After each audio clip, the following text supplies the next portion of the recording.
ये देखें, देख सकते हैं यहाँ से ये वाला पार्ट अलग हो चुका है। ये देखें, तो ये देखें ये रॉड बड़ी आसानी से निकल जाती है। हमने इस पार्ट को भी इस तरह से निकाल देना है। अब जो ये वाला पार्ट है तो ये पार्ट भी हमने इस तरह से अलग निकाल देना है। ये देखें। तो दोस्तों आज का वीडियो बहुत ही इंटरेस्टिंग और नॉलेजेबल होने वाला है, क्योंकि आज की वीडियो में हमने आपको बताया है अगर आपकी सिलाई मशीन बार बार धागा तोड़ती है, या आपकी मशीन टाप करती है यानी कि टाका छोड़कर चलती है, या आपकी मशीन लच्छा देती है या दाना देती है, यानी कि अगर आपकी सिलाई में कोई भी प्रॉब्लम है, आपकी सिलाई सही नहीं आ रही है, तो आज का वीडियो सिर्फ आपके लिए है। क्योंकि आज का वीडियो देखने के बाद आपकी ये सारी प्रॉब्लम खत्म हो जाएंगी। और कभी कभी एक प्रॉब्लम ये भी होती है, जब हम निडल में धागा डाल देते हैं यानी कि सुई में धागा डालते हैं, और जब हम बॉबिन का धागा ऊपर उठाने की कोशिश करते हैं तो नीचे का धागा ऊपर भी नहीं आ पाता है, तो ये भी एक बड़ी प्रॉब्लम होती है। तो आज के वीडियो में इन्हीं सारी प्रॉब्लम का सॉल्व है। और ये वीडियो आपके लिए इम्पोर्टेंट इसलिए भी है क्योंकि इस वीडियो में मैंने आपको शटल की टाइमिंग मिलाना बताया है। सबसे पहले हमें क्या करना होगा, इस वाली प्लेट को खोलना है। उसके बाद हमने ये दोनों स्क्रू भी खोल देना है।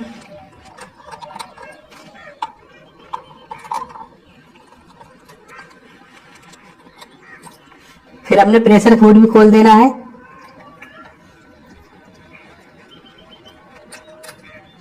फिर उसके बाद हमने मशीन के तीत भी खोल देना है। ये जो मशीन के दांत होते हैं हमने इनको भी अलग कर देना है। तो देख सकते हैं यहाँ पर 2 स्क्रू दिए गए हैं, हमने इन स्क्रू को भी खोल देना है। दोस्तों जब तक आप वीडियो को लाइक करके शेयर भी कर दीजिए। अगर आप हमारे चैनल पर पहली बार आए हैं तो सब्सक्राइब भी कर लीजिए, क्योंकि यहाँ पर हम सिलाई मशीन से रिलेटेड ऐसे ही अच्छे अच्छे वीडियो आपके लिए लाते रहते हैं। उसके बाद हमने शटल भी खोल देना है।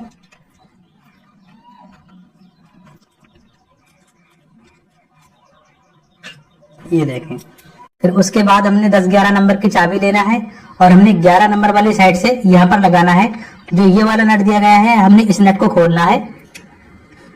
फिर हमने इस तरह से चाबी को ऊपर उठाना है, इस तरह से। ये देखिए इस तरह से नट खोलेंगे। अब हमने इस नट को अलग कर देना है। फिर उसके बाद हमने क्या करना है, यहाँ से पेच कस लगाना है और हमने इस पेच को इस तरह से खोलना है। ये देखिए, ये देखें, आप देख सकते हैं यहाँ से ये वाला पार्ट अलग हो चुका है। फिर उसके बाद हमने इस वाली रॉड को अलग निकालना है, यानी कि यहाँ से इस रॉड को हमने निकाल देना है। तो हमने इस रॉड को किस तरह से निकालना है वो समझिए। देख सकते हैं इस तरह से ये फ्री हो चुका है। तो होता क्या है, किसी किसी मशीन में यहाँ पर पिन लगी होती है, तो हमने क्या करना होता है, उस पिन के ऊपर इस तरह से डाई को रखना होता है और हमने इस तरह से हथौड़ी मारकर पिन बाहर निकाल देना होती है। और कुछ पिन ऐसी भी होती है जो यहाँ से उठी भी होती हैं और दूसरी साइड में इसका होल नहीं होता है, तो उसको हम प्लास से निकाल सकते हैं, ठीक है। और किसी मशीन में पिन नहीं लगी होती है। उसके बाद हमने ये सरिया किस तरह से निकालना है वो समझ लीजिए। तो यहाँ पर मैं आपको दिखाना चाहूंगा। तो अब हमने इस पार्ट को इस तरह से ऊपर कर देना है, और जो ये वाली जगह है ना, तो हमने क्या करना है, यहाँ के लिए डाई लेना है और हमने डाई यहाँ लगाना है इस तरह से। आप एक बार देख लीजिए, ये देखिए यहाँ पर डाई लगा देना है। डाई लगाने के बाद अब हमने यहाँ से हथौड़ी मारना है। ये देखें, ये रॉड इस तरह से आगे को जा रही है। ये देखिए रॉड कितनी आसानी से निकल चुकी है। ये देखें, तो ये देखें ये रॉड बड़ी आसानी से निकल जाती है। अब आप देख सकते हैं ये रॉड को हमने अलग निकाल दिया है। तो उसके बाद जो ये वाला पार्ट है हमने इस पार्ट को भी इस तरह से निकाल देना है। ये देखें, उसके बाद जो ये वाला पार्ट हिल रहा है इस पार्ट को भी हमने अलग निकालना है। तो यहाँ पर ये जो नट दिया गया है हमने इस नट को खोलना है। यहाँ पर हमने 14 नंबर वाली साइड लगानी है।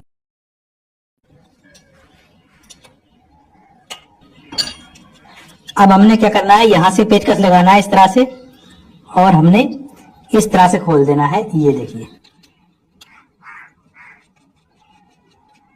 अब जो ये वाला पार्ट है तो ये पार्ट भी हमने इस तरह से अलग निकाल देना है। ये देखें, इस पार्ट को भी निकाल दिया हमने। पहले हमने ये जो गोली होती है इसकी सफाई कर देना है यहाँ से, और इसमें जो होल है ना, इस होल की भी सफाई करना है हमने।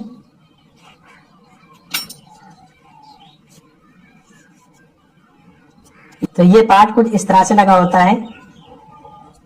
ये देखें, ये गोली इस तरह से इसमें ऊपर नीचे होती है। मैं आपको दिखाना चाहूंगा। अब यहाँ पर आपने चेक करना होगा लम्बा और गोली के बीच में यहाँ पर कोई गैप तो नहीं है, गोली ज्यादा घिस तो नहीं गई है। तो देख सकते हैं यहाँ पर गोली बिल्कुल सही है, ठीक है। अगर ये गोली घिस जाती है तो हमने नई गोली डालना होती है, पर ये गोली बिल्कुल ठीक है। तो हमने क्या करना है, यहाँ भी सफाई करना है इस तरह से। ये फिर हमने यहाँ भी इस तरह से कपड़ा डालना है और हमने यहाँ भी सफाई करना है इस तरह से। ये देखिए। उसके बाद यहाँ भी हमने साफ करना है। अब उसके बाद हमने दोबारा से ये पार्ट लेना है और हमने इसको फिट करना है। तो हमने इस वाले पार्ट को यहाँ से डालना है इस तरह से। ये देखिए, ये देखिए, ये वाला हिस्सा है, इसको हमने ऊपर करना है इस तरह से। ये देखिए, ये बिल्कुल ऊपर हो चुका है। मैं आपको दिखाना चाहूंगा। ये देखिए, हमने इसको इस तरह से रखना है ऊपर को। फिर हमने ये वाला पार्ट लेना है, ये देखें, और हमने इस पार्ट को यहाँ पर लगाना है। तो अब आपने ध्यान देना होगा, जो ये वाला पार्ट है वो इस तरह से ऊपर रहना चाहिए, और इसका जो ये वाला पार्ट है, जो गोली वाला हिस्सा है, वो नीचे होना चाहिए, और ये वाला हिस्सा ऊपर होना चाहिए। उसके बाद देखिए, हमें सेंटर मिलाते हुए इस तरह से लगाना है। उसके बाद हमने यहाँ पर हाथ से पकड़ लेना है इस तरह से, और हमने यहाँ से हथौड़ी मारना है, यहाँ से। ये देखें, अब यहाँ पर आप देख सकते हैं, यहाँ पर ये सरिया बिल्कुल जाम हो चुकी है। तो यहाँ पर हमने इस तरह से सरिया को पकड़ कर देखना है। यहाँ बीच में थोड़ी सी पिले होना चाहिए। तो यहाँ तो पिले है नहीं, हमने यहाँ से बराबर ठोक दिया, तो यहाँ पिले खत्म हो चुकी है। अब हमने क्या करना है, दोबारा से ये देखें, हमने दोबारा से सुम्बी लेना है और यहाँ लगाना है जहां से हमने पहले लगाई थी, इस तरह से। फिर यहाँ पर हमने धीरे से हथौड़ी मारना है इस तरह से। ये देखें, अब ये देखें, आवाज आ रही होगी आपको। देखिए, पिले हो चुकी है इसमें। ये देखिए, थोड़ी सी पिले है ना। ये देखिए, ये देखिए। अब हमने क्या करना है, यहाँ पर ऑयलिंग कर लेना है, थोड़ा तेल डाल देना है यहाँ पर, और यहाँ भी डालेंगे इस तरह से। और यहाँ पर हमने सही से ऑयलिंग कर लेनी है, और यहाँ सब में आप ऑयलिंग कर सकते हैं, ठीक है। ये अब यहाँ पर देखना होगा, गोली पे एक साइड में स्टील कलर होता है, यानी कि बिल्कुल लाइट कलर होता है, और दूसरी साइड में ब्लैक होता है। ये देखें, तो इससे पता ये लगता है जो स्टील कलर है, जो लाइट कलर है, वो यहाँ पर बीच में इस तरह से लगा हुआ था, यानी कि गोली इस तरह से इसके बीच में फिट थी, ठीक है। उसके बाद हमने इस वाले पार्ट को यहाँ इस तरह से लगाना है, जैसा कि आप देख सकते हैं। जो ये वाली जगह है ना, वो यहाँ फिट होना चाहिए इस तरह से। ये देखें, ये देखिए। अब यहाँ पर आपने क्या करना है, ये जो गोली है ना, ये गोली हमने यहाँ बीच में फंसाना है इस तरह से। ये देखें, तो इस गोली को हमने बीच में फंसा देना है इस तरह से। ये देखिए, ये देखिए, हम मशीन का व्हील घुमाएंगे और ये वाला पार्ट इस तरह से, ये देखिए, नीचे को आ चुका है। उसके बाद हमने ये वाला नट टाइट करना है। ये देखिए, यहाँ से इस तरह से हमने टाइट करना है इसको। अब यहाँ पर आप पकड़ कर देखेंगे, यहाँ पर भी थोड़ी सी पिले होना चाहिए, बिल्कुल टाइट नहीं होना चाहिए। अगर ये बिल्कुल टाइट होगा तो आपकी मशीन जाम चलेगी, टाइट चलेगी। तो यहाँ पर थोड़ी सी पिले होना चाहिए। ये देखें, तो यहाँ पर ये बिल्कुल लूज है, टाइट नहीं है। उसके बाद हमने 14-15 नंबर की चाबी लेना है। ये देखिए, ये टाइट हो गया ना। उसके बाद जो ये वाला पार्ट है, उसके बाद हमने ये वाला पेच लेना है और यहाँ से लगाना है। इसको हम पेचकस की मदद से कस देंगे। ये देखिए, अब यहाँ भी हमने देख लेना, थोड़ी सी पिले होना चाहिए। अगर यहाँ पर थोड़ी पिले नहीं होगी तो आपकी मशीन टाइट चलेगी। तो हमने यहाँ भी थोड़ी सी पिले रखना है। ये देखें, उसके बाद हमने ये वाला नट लगा देना है। अब हमने यहाँ पर 10-11 नंबर की चाबी लेना है। फिर उसके बाद हमने यहाँ भी ऑयलिंग कर लेनी है इस तरह से। तो अब मैं आपको दिखाना चाहूंगा ये मशीन कितनी मुलायम चल रही है। ये देखें, आवाज भी नहीं है इसमें। फिर उसके बाद अब जो मशीन की इंपॉर्टेंट और मेन सेटिंग बचती है, यानी कि शटल की टाइमिंग किस तरह से मिलाना है, वो जानना बहुत जरूरी है। उससे पहले हमने क्या करना होगा, उसके लिए हमने सबसे पहले क्या करना होगा, शटल को कसना होगा। तो देखिए, हमने निडल को इस तरह से ऊपर कर देना है बिल्कुल।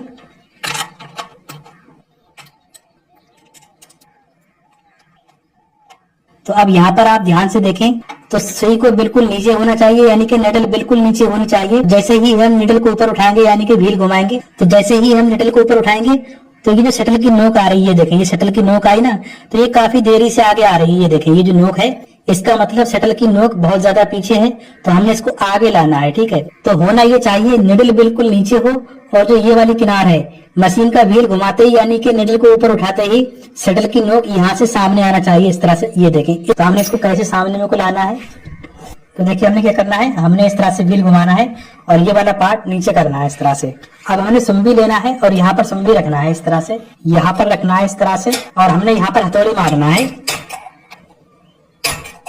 अगर सुम्बी नहीं रख पाई तो आप चाबी रख सकते हैं यहाँ पर इस तरह से। ये देखिए, चाबी रख करके आप चाबी का हथौड़ी मार सकते हैं। ये देखिए। तो अब अगर आप यहाँ पर ध्यान से देखेंगे तो निडल नीचे है और शटल की नोक आगे आ चुकी है। देखिए मैंने यहाँ पर ज्यादा ठोक दिया तो शटल की नोक यहाँ पर आगे आ गई। तो ये आगे आना भी ठीक नहीं है, होना ये चाहिए निडल बिल्कुल नीचे हो और शटल की नोक इस किनार से होना चाहिए, इस तरह से। जैसे ही हम व्हील घुमाएं तो शटल की नोक इस तरह से सामने में को आए।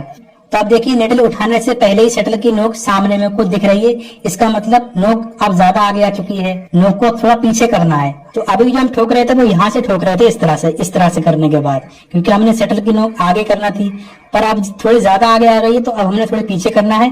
तो अब हमने यहाँ से ठोकना है, इस तरह से।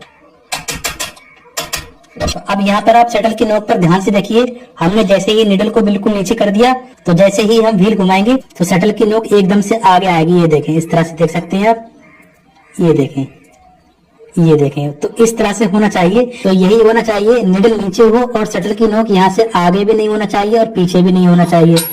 और निडल नीचे होने के बाद जैसे ही हम निडल को ऊपर उठाएंगे यानी कि व्हील घुमाएंगे, शटल की नोक एकदम सामने में को आना चाहिए। ये देखें, अब शटल की टाइमिंग तो सही हो चुकी है। अब यहाँ पर यह भी चेक कर लेना है शटल और निडल के बीच में कोई गैप तो नहीं है। तो यहाँ पर शटल और निडल के बीच में कोई गैप नहीं होना चाहिए और निडल शटल से टकरा कर भी नहीं चलना चाहिए। अगर शटल और निडल के बीच में थोड़ा सा गैप है तो आपने क्या करना होगा, आपने यहाँ पर हथौड़ी मारनी है इस तरह से, तो ये गैप खत्म हो जाएगा। अगर सुई शटल से मिलकर चल रही है तो आपने इधर को मार देना है इस तरह से। यहाँ पर आप ध्यान से देखें, ये देखिए, इस तरह से होना चाहिए। जैसे ही हम निडल को ऊपर उठाएंगे शटल की नोक आगे आ जाएगी। इससे क्या होगा, आपकी मशीन धागा भी नहीं तोड़ेगी, टाप भी नहीं करेगी, लच्छा भी नहीं देगी और बिल्कुल सही चलेगी। उसके बाद हमने मशीन के तीथ भी लगा देने हैं और प्रेशर फुट भी लगा देना है और निडल प्लेट भी लगा देना है। देखिए दोस्तों, हमारी मशीन बिल्कुल सही हो चुकी है। तो पहले आप इसकी आवाज पर ध्यान दें, देखिए बिल्कुल भी आवाज नहीं है। तो थैंक्स फॉर वॉचिंग दिस।